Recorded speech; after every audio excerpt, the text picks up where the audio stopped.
Kebijakan Jepang di Indonesia. Kebijakan ekonomi perang.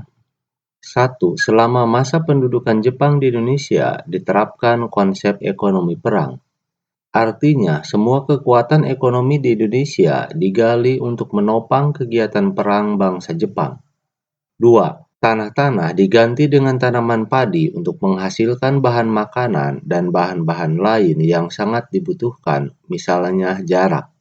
Tanaman jarak waktu itu sangat dibutuhkan karena dapat digunakan sebagai minyak pelumas mesin-mesin, termasuk mesin pesawat terbang. Tanaman kina juga sangat dibutuhkan, yaitu untuk membuat obat anti malaria, sebab penyakit malaria sangat mengganggu dan melemahkan kemampuan tempur para prajurit. Pabrik obat yang sudah ada di Bandung sejak zaman Belanda terus dihidupkan kembali.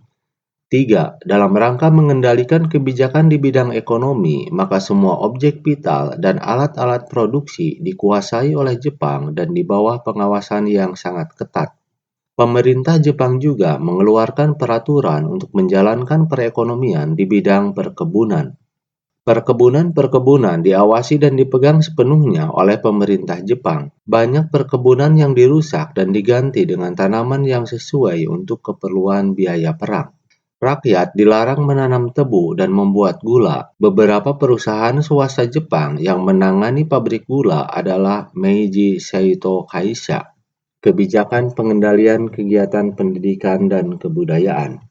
1. Pemerintah Jepang mulai membatasi kegiatan pendidikan. Jumlah sekolah juga dikurangi secara drastis. Muatan kurikulum yang diajarkan juga dibatasi.